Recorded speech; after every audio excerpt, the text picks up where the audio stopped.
We are here because one man has decided that we are now only a nation of men, and that rich and powerful men need not follow the law. And the question we must confront is nothing less than this: is he right?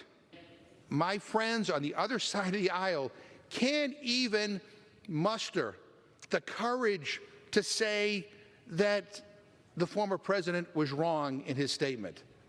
That is what fear looks like. We must do it. If you act deliberately with sneering, cavalier contempt for the American people and their representatives, we will hold you in contempt.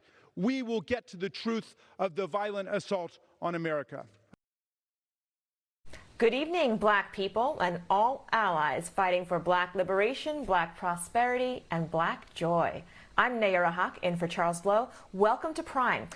Let's check in on the state of our democracy. Now, the House voted today to hold former President Trump's former senior advisor, Stephen Bannon, in criminal contempt. This after Bannon defied a subpoena to testify about the insurrection on January 6th. Only 9 Republicans voted to hold Bannon accountable. 202 Republicans essentially said it's okay to defy the orders of Congress. Now, Attorney General Merrick Garland needs to decide whether or not to prosecute Bannon and give him up to 1 year in prison and a $100,000 fine. Here's what the Attorney General told Congress when he was asked what he will do next. The Department of Justice will do what it always does in such circumstances. It will apply the facts and the law and make a decision consistent with the principles of prosecution. Now, this is just one day after Senate Republicans filibustered voting rights for the 3rd time this year. In Texas, Governor Greg Abbott is driving the point home.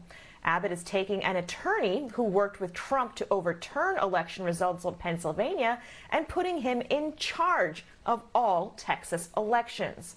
Now, that is on top of Texas Republicans gerrymandering the districts to dilute the power of Black and brown voters. Well, joining me now to discuss all of this is editor-at-large for Newsweek, Naveed Jamali, and on the phone is former White House aide in the first Bush administration, Joe Watkins. Joe, let's start with you. What strategery is at play here from the Republican Party? Say that again. I'm going to use a word, actually, I believe that a different President George Bush used, which is the word strategery. What is the strategery at play with the Republican Party right now?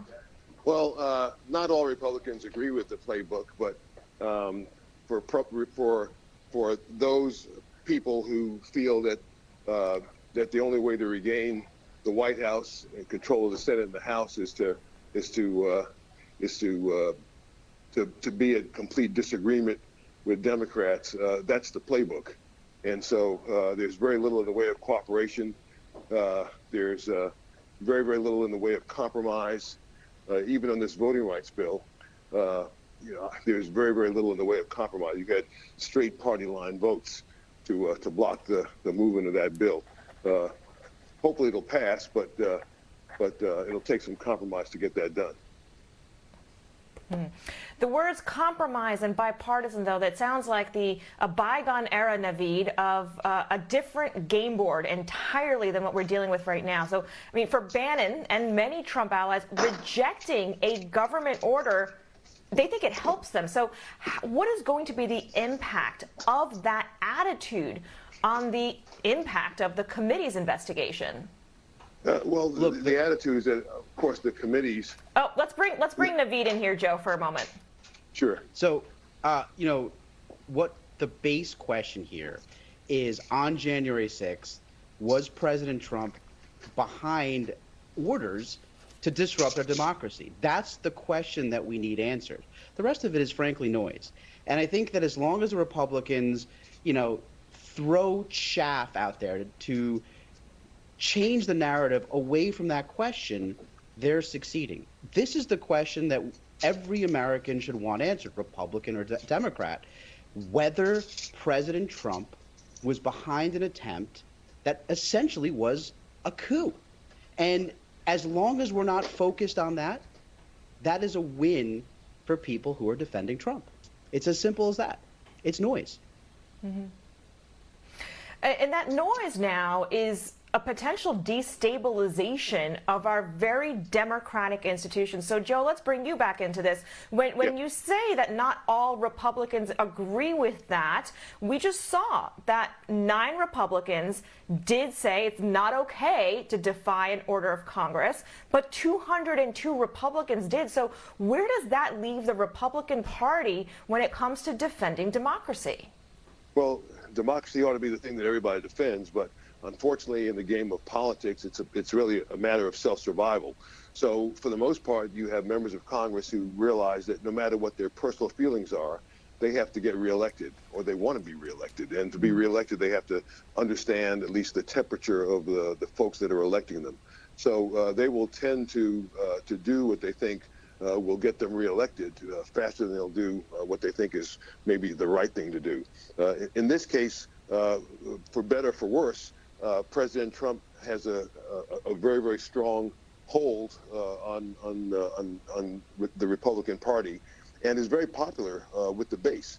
And so, if you're a Republican member of Congress and you want to get reelected, and you know that the majority of the base that elected you are people who support the president, well, then you really have no choice if you want to get reelected but to be supportive of the president.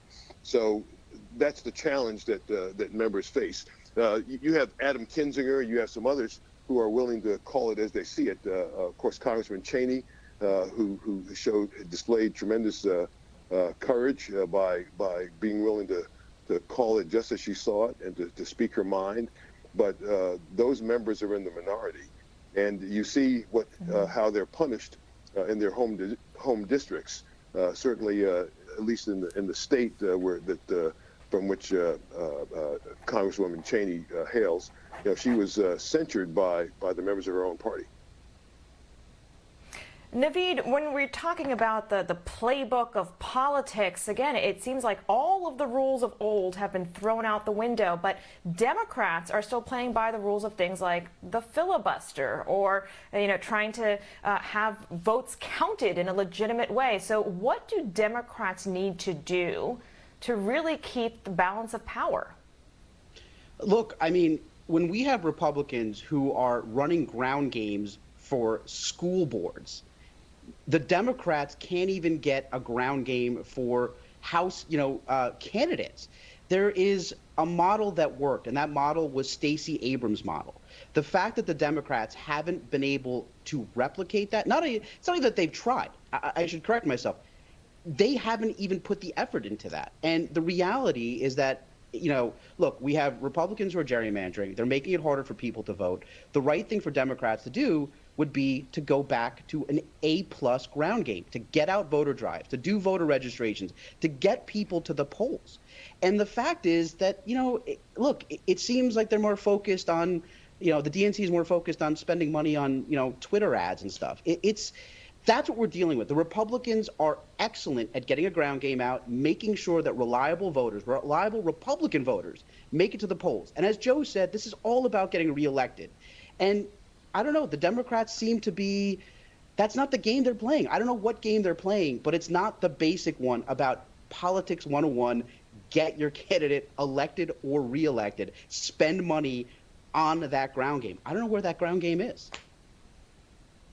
All right, well, when you look at what President Biden did, I mean, certainly the ground game worked for him. That's part of why all of these voter, rights restrictions have been passed in these states, is because the ground game was so good and so many black and brown voters turned out. But in office, what do elected Democrats need to do? Do they need to then deliver for their base, or do they need to try to heal the divide? That's a tough question. And Sorry, I think if you look at the state of Virginia, that election is maybe a harbinger of things to come. If you look at what happened in 2020, President Biden, won Virginia by about 10 points. But as it currently stands right now in the gubernatorial race that's going on there, McAuliffe is in a dead heat with his opponent, in a dead heat in a state that Joe Biden won by 10 points just a year ago. So that means a lot of these suburban white voters who voted for Joe Biden, college-educated whites who voted for Joe Biden in 2020, are rethinking their support, and as a result are on the fence and may even vote for the Republican for governor in Virginia. And so a lot of Democrats nationally are wondering, what is the temperature of my own district and what should my posture be? And there continues, of course, to be the challenges between the progressive wing of the party and the more moderate wing of the Democratic Party.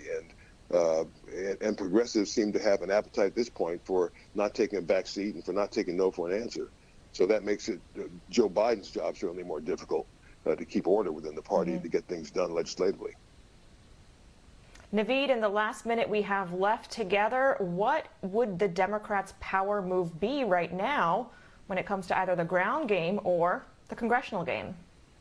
I think it's going to be Biden's executive orders. I think that he's going to have to pass stuff. With the Republicans, as Joe pointed out, are not going to budge. So it's going to be up to him to move things forward and get them settled so that we accept them and that they're actually in play. That's his power right now. He's not going to get bipartisan support for pretty much anything. And that's perhaps where the Democrats have their one last power play, their ace in the hole.